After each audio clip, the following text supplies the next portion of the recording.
कालू, मैं अपनी माँ के पास जा रही हूँ, 1-2 दिन रह कर ही आऊंगी। गौरी, कभी घर में भी बैठ जाया करो, हर समय घूमती फिरती रहती हो या फिर पक्षियों में फसाद ही डालती रहती हो। कालू, तुम अपना मुंह बंद ही रखा करो, तुम्हें बस मौका चाहिए मेरे पीछे पड़ने का। अगर मैं फिरती हूँ तो अच्छा ही करती हूँ, तुम्हारी तरह हर समय घोंसले में नहीं पड़ी रहती। मैं जा रही हूँ। फिर गौरी का भी अपने बेटे जग्गू को साथ लेकर अपनी माँ के पास चली जाती है। गौरी बेटा, तुम फिर से आ गई, कुछ समय अपने घर को भी दे दिया करो। माँ, तुम भी कालू जैसी बातें शुरू कर देती हो, मेरा दिल उदास हो जाता है तुमसे मिलने को। अच्छा अच्छा माँ, मुझे और जग्गू को कुछ खाने के लिए दे दो। गौरी, तुम्हारे भाई की शादी के बाद मैं अपना दाना बहुत मुश्किल से ढूंढ कर लाती हूँ। अब मैं तुम दोनों को कहाँ से ला कर दूँ दाना? अच्छा बेटी, अगर तू आ ही गई है तो मैं देख कर आती हूँ दाना। गौरी कभी अपनी माँ से मिलने काम और जंगल के पक्षियों के हालात जानने के लिए आती थी। गौरी कभी जाते जाते पक्षियों में फसाद डालकर जाती थी। जग्गू बेटा, जाओ बाहर खेलने, ये पूरा जंगल हमारा ही है। अगर किसी ने तुम्हें कुछ कहा तो मुझे बताना, देखना मैं उसके पंख तोड़ दूंगी। जग्गू कौवा वहाँ से चला जाता है। अरे वाह, सामने किसी के घोंसले में अंडा दिखाई दे रहा है। मुझे तो भूख भी बहुत लगी हुई है, मैं ये अंडा खा लेता हूँ। ये कहते हुए जग्गू कौवा घोंसले के पास जाता है और जैसे ही वो अंडा खाने लगता है तो वहाँ हरियाली तोती आ जाती है। जग्गू के बच्चे, ये तुम क्या कर रहे हो? तुम अपनी शैतानी से बाज नहीं आओगे। ऐसा कहते हुए हरियाली तोती जग्गू कौवे के 2-3 चोंच मारती है और उसे वहाँ से भगा देती है। मम्मा, मम्मा, अरे अरे, क्या हुआ मेरे जग्गू बेटे को? ये तुम्हें किसने मारा? फिर जग्गू कौवा अपनी माँ को सारी बात बताता है। किस मोटी चोंच वाली हरियाली तोती की इतनी हिम्मत कि मेरे बेटे को मारे? देखना अब मैं इसे कैसा मजा चखाती हूँ। अरे बेटी, तुम अपने बेटे को क्यों नहीं समझाती? ये किसी दिन तुम्हें भी मुश्किल में डाल सकता है। अच्छा माँ, मैं इसे समझा दूंगी। गौरी कभी ऐसे ही अपनी माँ से कह देती है, मगर अंदर तो गौरी कभी के आग लगी हुई थी। जिस तरह इसने मेरे बेटे को मारा है, मैं भी बदला इसके अंडे से ही लूंगी। फिर गौरी कभी हरियाली तोती के पास जाती है। हरियाली बहन, मैं तुमसे माफी मांगने आई हूँ। मुझे जग्गू ने बताया था कि उसने आपके अंडे के साथ शरारत की है। हरियाली बहन, मैंने जग्गू को खूब डांटा है।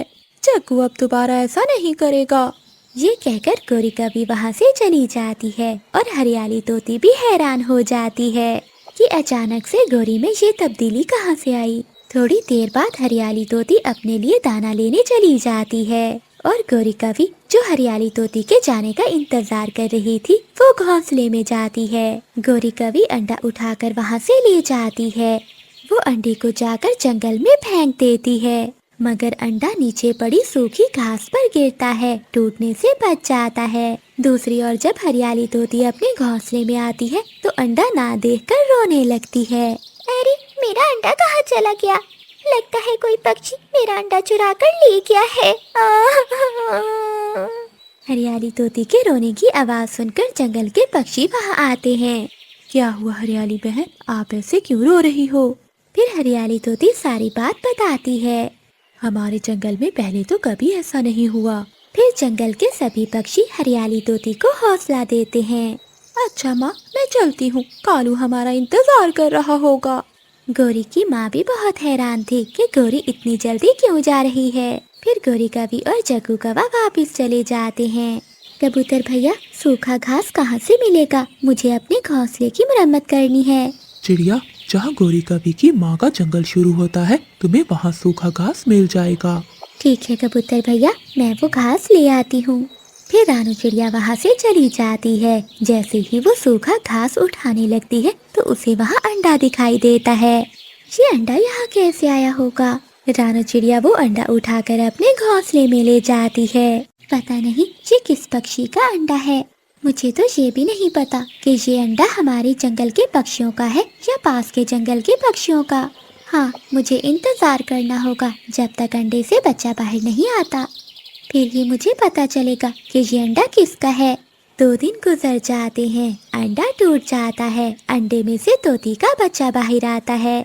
तभी गौरी कभी रानू चिड़िया के घर जाती है। गौरी कभी तोती के बच्चे को देखकर हैरान थी। चिड़िया, ये तोते का बच्चा तुम्हारे पास कहाँ से आया? हाँ गौरी बहन, मैं खुद बहुत परेशान हूँ कि किसी ने अपना अंडा क्यों फेंका होगा। रानू चिड़िया गौरी कवि को सारी बात बताती है। गौरी कवि बहुत हैरान थी कि कैसे ये अंडा टूटने से बच गया। चिड़िया, ये तुमने बहुत अच्छा किया जो इस अंडे की रक्षा की। गौरी बहन, मुझे तो इस बात की चिंता है कि किसी ने कोई शरारत ना की हो। अगर ऐसा है तो इस अंडे की माँ तो तड़प रही होगी। चिड़िया, भला ऐसी शरारत कौन करेगा? तुम नहीं जानती आजकल की माँओं को आजाद रहना चाहती हैं। गौरी, कोई माँ भी ऐसा नहीं कर सकती। मुझे लगता है कि ये जरूर किसी की शरारत है। फिर गौरी कवि वहाँ से चली जाती है। अब गौरी कवि के दिमाग में कोई नई शैतानी आ रही थी। अगर ये छोटा मिठू बच ही गया है तो क्यों ना नया खेल खेलूं। मुझे तो ये रानू चिड़िया भी जरा नहीं अच्छी लगती। इससे भी बहुत से हिसाब बराबर करने हैं। गौरी कवि कुछ सोचती है और कालू कवि के पास जाती है। पति जी, मैंने आज अपनी माँ से मिलने जाना है। गौरी, तुम 3 दिन पहले ही तो गई थी। तुम्हारी माँ बहुत बूढ़ी है, उस पर इतना बोझ ना डाला करो। कालू, मैंने तुम्हें बताया है, तुमसे पूछा नहीं। और हाँ, चक्कू का ध्यान रखना, मैं अकेली ही जा रही हूँ। फिर गौरी कवि जल्दी में वहाँ से चली जाती है। गौरी कवि हरियाली तोती के पास जाती है। तोती बहन, मैं तुम्हें बहुत जरूरी बात बताने आई हूँ। क्या गौरी, कौन सी बात? तोती बहन, क्या तुम्हें तुम्हारे अंडे के बारे में पता चला कि उसे कौन चुरा कर ले गया है?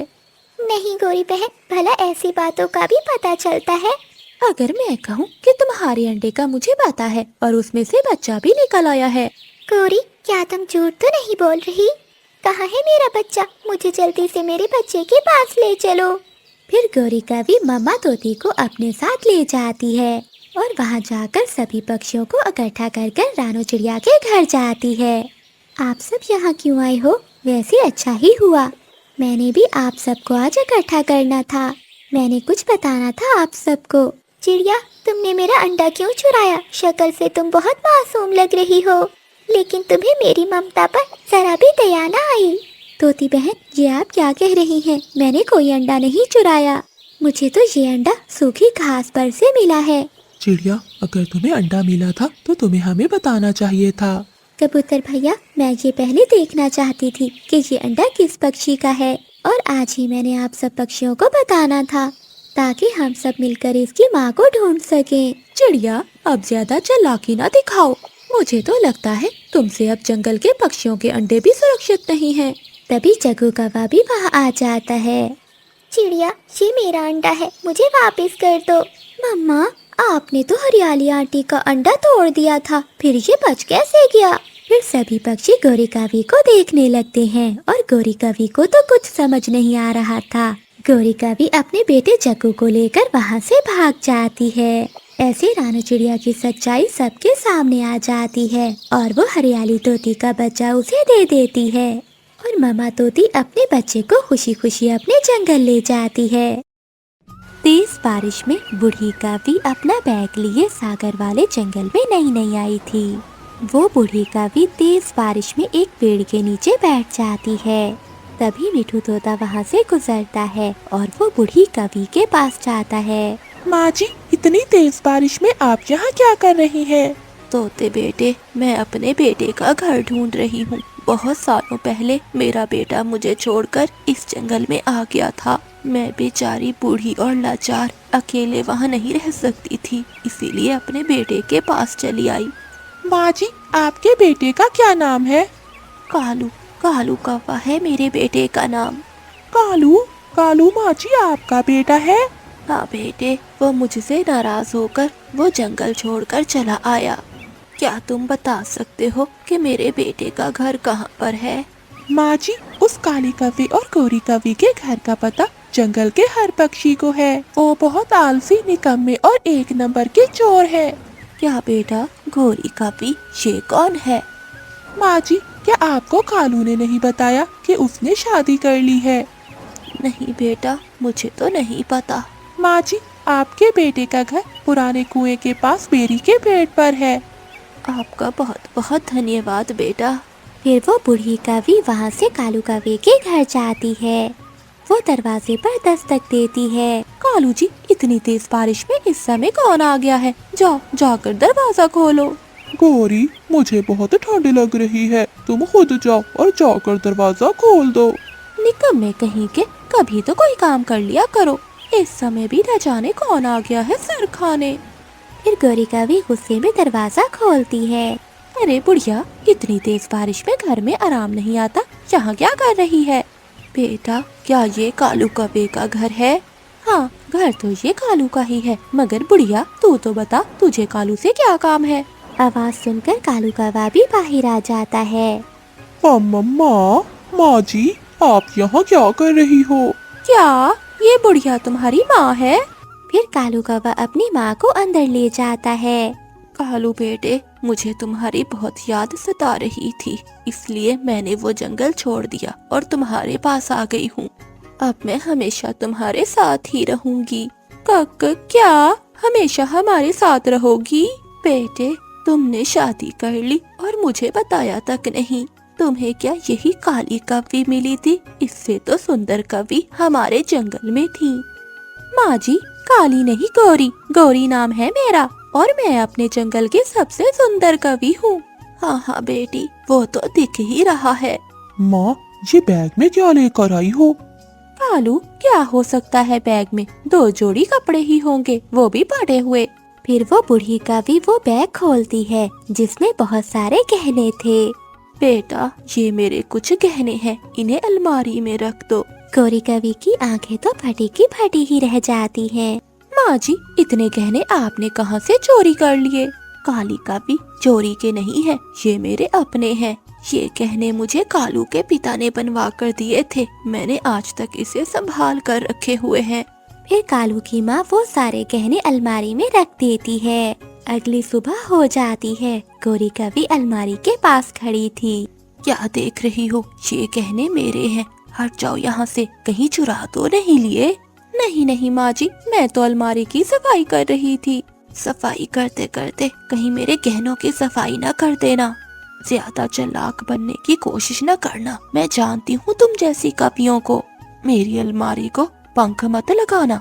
बूढ़ी सासू माँ जी, जब तुम मरोगी तो तब भी ये गहने मेरे ही होंगे। अरे काली कव्वी, इतनी आसानी से मैं मरने वाली नहीं हूँ। फिर गौरी कवि अपने कमरे में चली जाती है। कालू, शादी से पहले तुमने कहा था कि तुम्हारा कोई नहीं है, तो अब ये बूढ़ी माँ कहाँ से आ गई? मैंने तुम्हें पहले ही बता दिया था कि मैं अकेली रहना चाहती हूँ, किसी के साथ नहीं। अब तुम मुझे नया घर बनवा दो, मेरा गुजारा तुम्हारी माँ के साथ नहीं हो सकता। जब देखो वो बूढ़ी मेरे पीछे ही पड़ी रहती है। गौरी मेरी माँ है, अगर कुछ कहे भी तो सुन लिया करो। माँ है तो मैं क्या करूँ, मुझसे नहीं सुन होती तुम्हारी माँ की चली कटी बातें। दूसरे दिन कालू कौवा दूसरे जंगल जाने की तैयारी करता है। अपना ध्यान रखना मेरे बेटे। और माँ, आप भी गौरी से ज्यादा लड़ाई ना करना। बेटा, मैं कौन सी लड़ाई करती हूँ उस काली कव्वी से? उसकी नजर तो हर समय मेरे गहनों पर ही है कि कब मैं मरूं और कब वो मेरे गहने ले ले। फिर कालू कौवा वहाँ से चला जाता है। फिर गौरी कवि बाहर जाती है और अपनी सहेली नीली कवि से सलाह करती है। नीली सहेली, मुझे कोई उपाय दो जिससे मेरी सास से मेरी जान छूट जाए। अलमारी में गहने सजा कर रखे हुए हैं, न मरती है न अपने गहनों को पंख लगाने देती है। गौरी, ये भी कोई मुश्किल काम है? उस बुढ़िया को पहाड़ों पर ले जाओ और वहाँ छोड़कर वापस चली आना। कोई चील उसे खा जाएगी और तुम्हारी जान छूट जाएगी तुम्हारी बुढ़ी सास से। मुझे पता था कि मेरी सहेली कोई न कोई उपाय निकाल लेगी। मैं आज ही उस बुढ़िया को पहाड़ों पर ले जाती हूँ और वहीं छोड़कर वापस चली आऊंगी। फिर गौरी कवि घर जाती है। माँ जी, चिड़िया ने हमारी दावत की है, हमें उसके घर जाना होगा। बेटी, दावत किस खुशी में? चिड़िया के यहाँ 2 अंडे हुए हैं, उसी खुशी में। हाँ, फिर तो जाना बनता है। फिर गौरी कवि अपनी सास को साथ लेकर पहाड़ों पर चली जाती है। वो दोनों एक पेड़ पर बैठ जाती हैं। अरे सासू माँ जी, मिठाई लेना तो मैं भूल गई। अरे बेटी, ऐसे खाली पंखों जाना अच्छा नहीं लगता। जाओ बेटी, जाकर तुम मिठाई ले आओ, मैं यही तुम्हारा इंतजार करती हूँ। हाँ हाँ माँ जी, मैं यूँ गई और यूँ आई, मगर आप यहाँ से हिलना नहीं, वरना आपको मुझे पूरे जंगल में ढूंढना पड़ेगा। हाँ हाँ गौरी बेटी, मैं यहीं बैठी हूँ, तुम जाओ।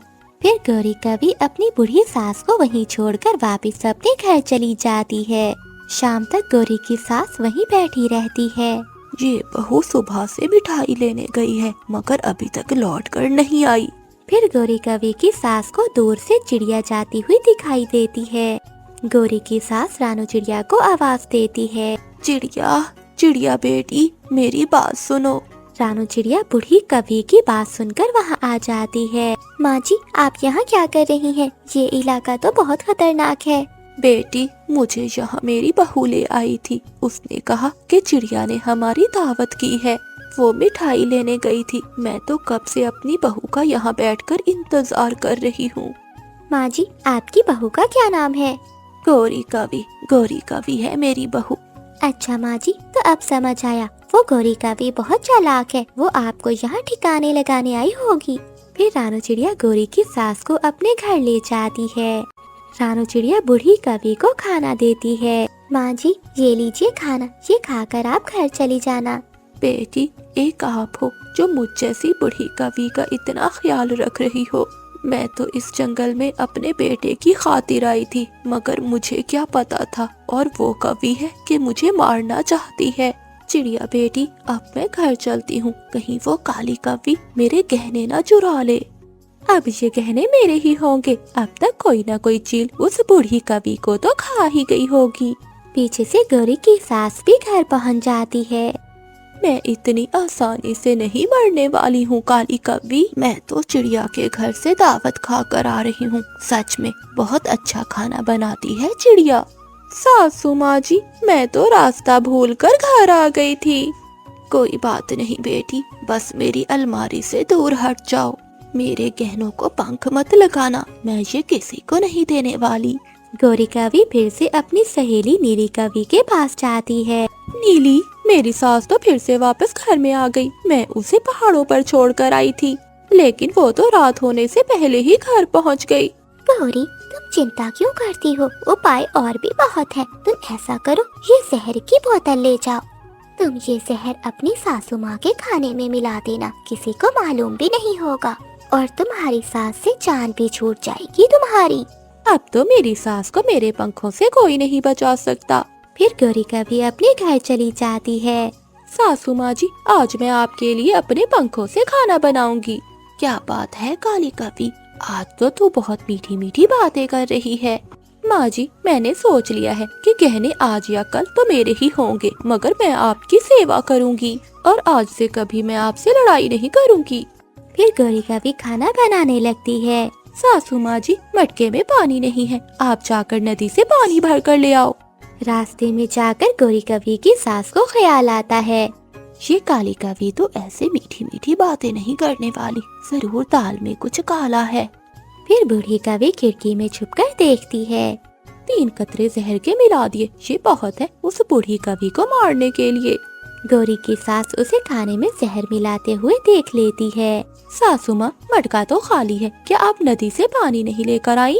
बेटी, नदी में पानी नहीं था, नदी सूख चुकी है। दूसरी नदी का मुझे पता नहीं, तुम खुद जाकर पानी ले आओ। ठीक है सासू माँ जी, आप खाना खा लो, मैं नदी से पानी ले आती हूँ। फिर गौरी कवि वहाँ से चली जाती है। फिर गौरी की सास वो जहर वाला खाना फेंक देती है। मुझे मारना इतना आसान नहीं है काली कवि। जब गौरी कवि बाहर जाती है तो उसे एक चील देख लेती है। अरे कवि, 2 दिन से भूखी हूँ मैं, तुझे तो खाकर मेरा पेट भर जाएगा। चील को देखकर मिठू तोता जल्दी से गौरी कवि के घर जाता है।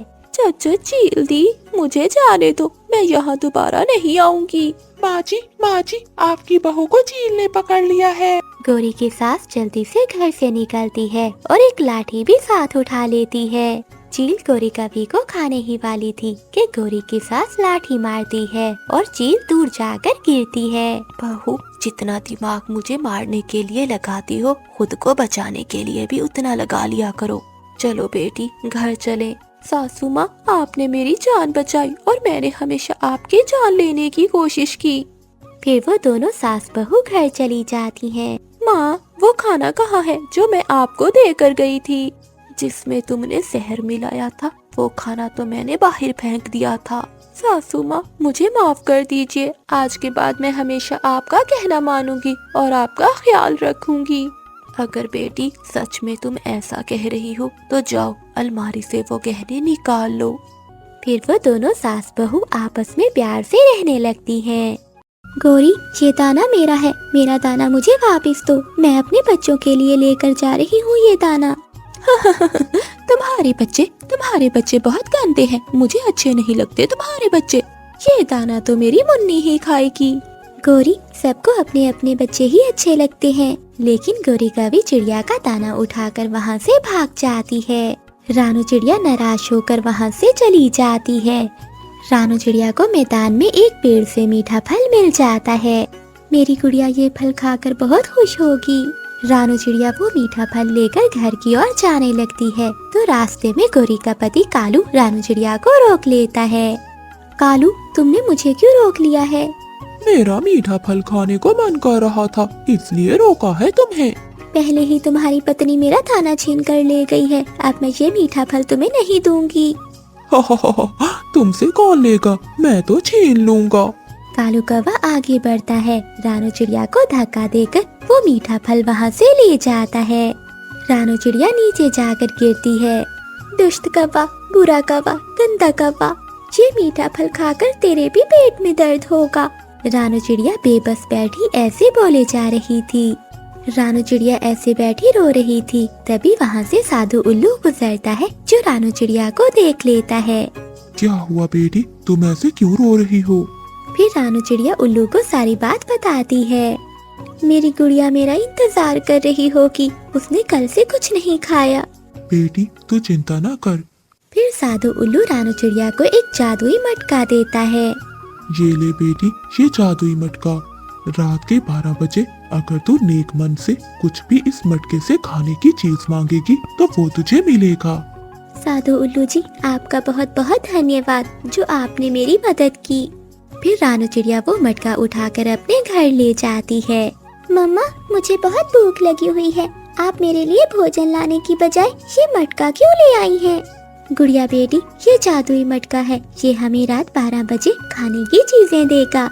मामा, जादुई मटका भला ऐसे कैसे हो सकता है? गुड़िया बेटी, ये तो मुझे भी नहीं मालूम, ये देखने के लिए हमें रात 12 बजे तक इंतजार करना होगा। ऐसे ही रात हो जाती है और रात के 12 बज जाते हैं। गुड़िया बेटी, 12 बज गए हैं, अब हम मटके से कुछ खाने की चीज मांगते हैं। मामा, मुझे मीठे मीठे फल खाने हैं। ठीक है गुड़िया बेटी। ऐ जादुई मटके, हमें खाने के लिए मीठे मीठे फल दो। रानू चिड़िया के मांगते ही मटका मीठे फलों से भर जाता है। अरे वाह मम्मा, ये तो सच में जादुई मटका है। हाँ गुड़िया बेटी, मुझे तो अभी तक विश्वास नहीं हो रहा। अगली सुबह रानू चिड़िया मीठे फल लेकर कबूतर के पास जाती है। कबूतर हैरानी से पूछता है, रानू बहन, इतने सारे मीठे फल ये कहाँ से लिए आपने? ये सारे मीठे फल मेरे जादुई मटके ने दिए हैं। रानू चिड़िया वो फल कबूतर को देकर वहाँ से चली जाती है।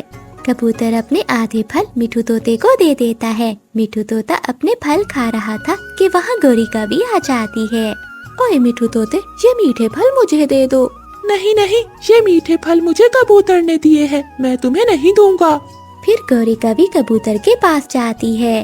कबूतर कबूतर, मुझे भी मीठे फल दे दो। ये चिड़िया ने अपने जादुई मटके से लिए हैं, ये मीठे फल मेरे हैं, ये मैं किसी को नहीं दूंगा। जादुई मटके का सुनकर गौरी कवि की आंखें खुली की खुली ही रहती हैं। गौरी कवि जल्दी से अपने घर भागती है। कालू कालू, बहुत बुरा हुआ, चिड़िया को कोई जादुई मटका मिला है जो चिड़िया को मीठे मीठे फल और भोजन देता है। गौरी, आज रात हम छुप कर देखेंगे, अगर वो सच में जादुई मटका है तो कोई मुश्किल नहीं, हम उसे चोरी कर लेंगे। चोरी करना मेरे लिए बहुत आसान है। रात हो जाती है। कालू कौवा और गौरी कवि रानू चिड़िया की खिड़की में छुपकर बैठ जाते हैं। जैसे ही रात के 12 बजते हैं तो गुड़िया अपनी मम्मा से कहती है, मम्मा, रात के 12 बज गए हैं, आज हम अपने जादुई मटके से मिठाई और मीठा हलवा लेंगे। फिर रानू चिड़िया जादुई मटके से कहती है, ए जादुई मटके, हमें मिठाई और मीठा हलवा दो। रानू चिड़िया के ऐसे कहते ही वहाँ मिठाई और मीठा हलवा आ जाता है। गोरी कवि और कालू कौवा आंखें फाड़ फाड़ कर ये सब कुछ देख रहे थे। अगली सुबह हो जाती है। जैसे ही रानू चिड़िया अपनी बेटी के साथ बाहर जाती है तो कालू कौवा रानू चिड़िया के घर में घुसकर वो जादुई मटका ले जाता है।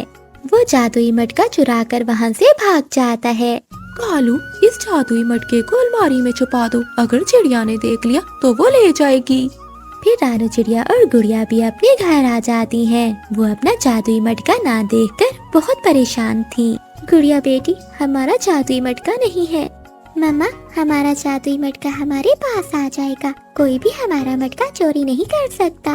कौवा और कवि रात के 12 बजने का इंतजार कर रहे थे। जैसे ही रात के 12 बजते हैं तो कालू कौवा गोरी कवि से कहता है, गोरी, हर समय मुझसे लड़ती रहती हो, अब मांग लो जो भी मांगना है तुमने। हाँ हाँ कालू जी, मैं मांगती हूँ। पहले जादुई मटके, मुझे सोने का एक बड़ा सेट दे दो। गोरी कवि के ये कहते ही मटके से सांप निकलना शुरू हो जाते हैं और वो गोरी और कालू के पीछे भागने लगते हैं। कालू कौवा और गोरी कवि मुश्किल से जान बचाकर वहाँ से भाग जाते हैं। बचाओ बचाओ, कोई हमें इन सांपों से बचाओ। शोर सुनकर रानू चिड़िया वहाँ आ जाती है। चिड़िया, गलती से हमने तुम्हारा जादुई मटका चोरी कर लिया है, प्लीज हमारे घर में जाओ और अपना जादुई मटका ले जाओ। गोरी, अच्छाई के बदले अच्छाई मिलती है और नेकी के बदले नेकी, लेकिन बुराई के बदले हमेशा बुराई ही मिलती है। तुम दोनों बहुत बुरे हो और चोर भी, इसलिए वो जादुई मटका तुम्हारी कभी भी मदद नहीं करेगा। नीली जी, अगर आप मुझे पहले मिल जाती तो मैं उस बूढ़ी कवि से कभी शादी नहीं करता। आप बहुत सुंदर हो नीली जी। आप भी बहुत सुंदर हैं कालू जी। अब जल्दी से मुझसे शादी कर लो और मुझे अपने घर में ले जाओ। नीली, तुम उस गोरी को नहीं जानती, डाइन है वो, पूरी डाइन। वो डाइन मेरे साथ साथ तुम्हें भी खा जाएगी। पहले मुझे उसे ठिकाने लगाना होगा और बाद में ही करूँगा मैं तुमसे शादी। अरे, ये कालू कौवा किससे बातें कर रहा है और वो भी इतने अच्छे मूड में। मुझे गोरी कवि को बताना होगा, कहीं कालू का चक्कर तो नहीं चल रहा इस कवि से। कल मिलोगी ना मेरी जान? पहले बताओ, क्या लाओगे मेरे लिए खाने को? चाचा कबूतर की दुकान से गुलाब जामुन लाऊंगा मैं तुम्हारे लिए। फिर तो मैं थोड़ी थोड़ी चली आऊंगी। बस कालू जी, अब किसी तरह से उस गोरी कवि से जान छुड़ाओ। फिर कालू कौवा और नीली कवि अपने अपने घर के लिए उड़ते हैं। चिड़िया बहन, मुझे भी कई दिनों से कालू पर शक हो रहा था। वो हर रोज नए परफ्यूम लगाकर नदी पर जाता है। गोरी बहन, मैंने दूर से सुना है कालू भैया उस कवि को जान जान कहकर पुकार रहे थे। हाय चिड़िया, मैं तो मर गई। फिर तो बात पक्की होगी। क्या कालू ऐसा कर सकते हैं? वो मुझे धोखा भी दे सकते हैं क्या? मैंने कभी भी ऐसा नहीं सोचा था। गोरी बहन, अभी समय है। अगर कालू ने दूसरी शादी कर ली तो वो तुम्हें घर से निकाल देगा। चिड़िया बहन, मुझे भी गोरी कहते हैं। मैं कालू को कभी दूसरी शादी नहीं करने दूंगी। ठीक है गोरी बहन, अब मैं चलती हूँ। फिर रानू चिड़िया वहाँ से चली जाती है और कालू कौवा भी घर में आ जाता है। कहाँ से आ रहे हो? कभी तो प्यार से बात कर लिया करो, काले मुंह वाली। अगर मैं काली हूँ तो तुम मुझसे भी ज्यादा काले हो।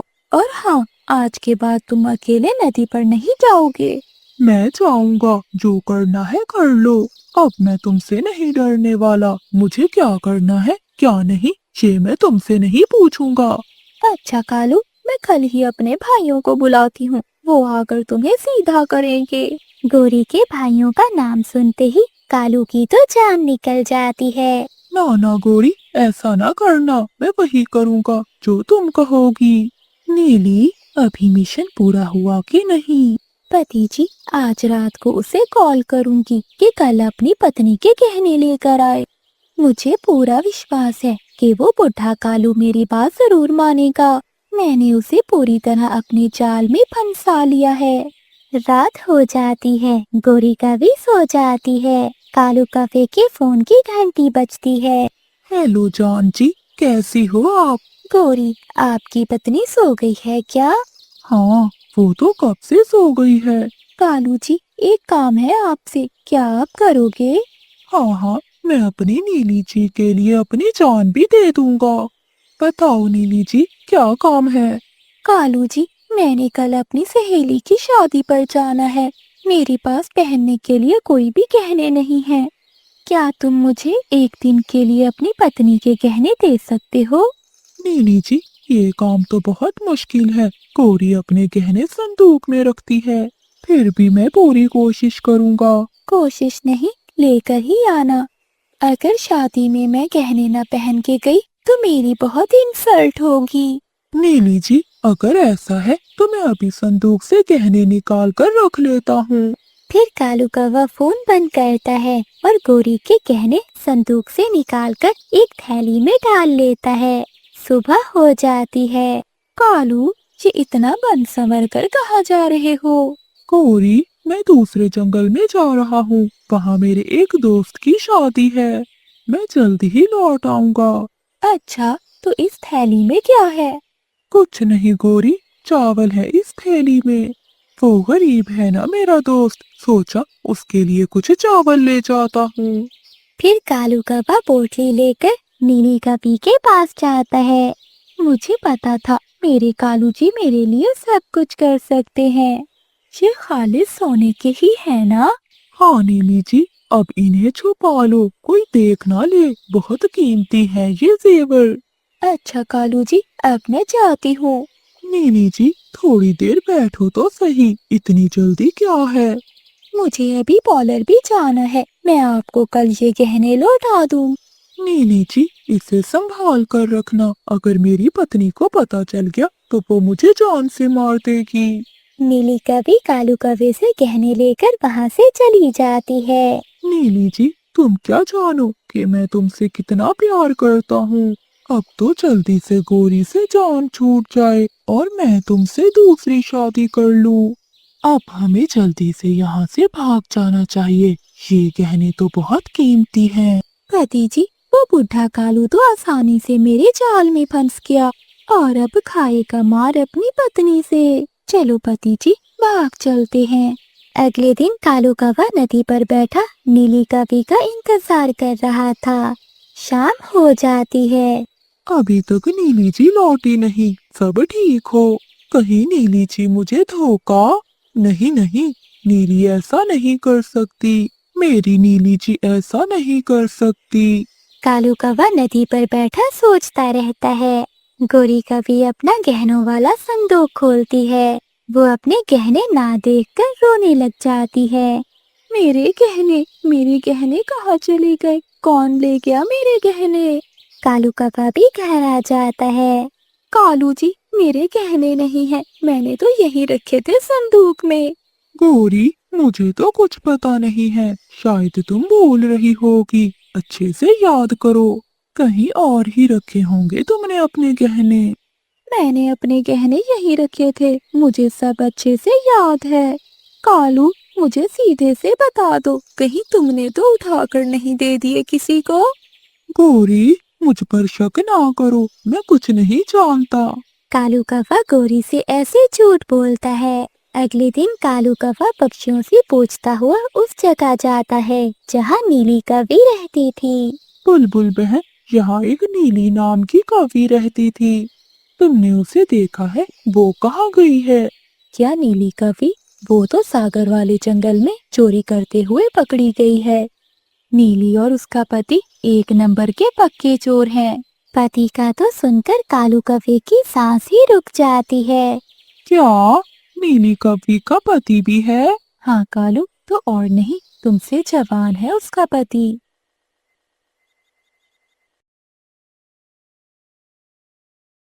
नीली, तुमने मुझे धोखा दिया, मेरे प्यार का मजाक उड़ाया और मेरी पत्नी के गहने भी लेकर भाग गई। तुमने ऐसा क्यों किया मेरे साथ? गोरी कवि आज अपने पति कालू के पीछे पीछे थी। वो छुपकर कालू कौवे को देख रही थी और उसकी सारी बातें सुन रही थी। कालू, मुझे सब पता चल गया है। धोखा नीली ने नहीं बल्कि तुमने किया है मेरे साथ। इस उम्र में तुमने मेरे साथ धोखा किया है, मैं तुम्हें कभी माफ नहीं करूंगी। मैं अभी अपने भाइयों के पास जा रही हूँ। गौरी, मुझे माफ कर दो, मैं भूल गया था। मैं दोबारा ऐसा कभी नहीं करूँगा। कालू, तुमने मेरे सारे गहने उस कवि को दे दिए। गौरी, मैं तुम्हारे गहने वापस लेकर आऊंगा। अगर उस कवि ने मुझे धोखा दिया है तो मैं भी उसे नहीं छोड़ूंगा। चलो हम चिड़िया के पास चलते हैं। कालू भैया, इसमें गलती तो आपकी है। गोरी के होते हुए आप इस उम्र में दूसरों से इश्क लड़ाते फिर रहे हो। चिड़िया बहन, मुझे माफ कर दो। बस अब किसी तरह गौरी के गहने ढूंढने में हमारी मदद करो। चिड़िया बहन, वो गहने मेरी माँ की आखिरी निशानी थे। अगर मेरे गहने ना मिले तो मैं कालू को कभी माफ नहीं करूँगी। कालू भैया, चलो दूसरे जंगल में। वो क्यों चिड़िया? क्योंकि नीली का भी गहने बेचने के लिए सुनार तोते के पास जाएगी। हम उसे वहाँ पर पकड़ लेंगे। फिर वो सब दूसरे जंगल जाते हैं।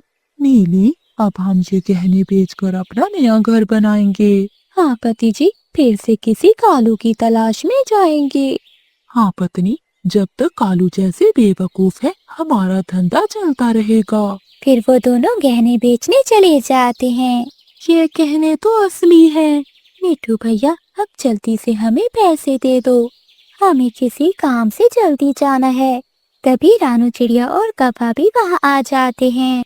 ये कभी चोरनी है, ये चोर है, ये गहने मेरे हैं।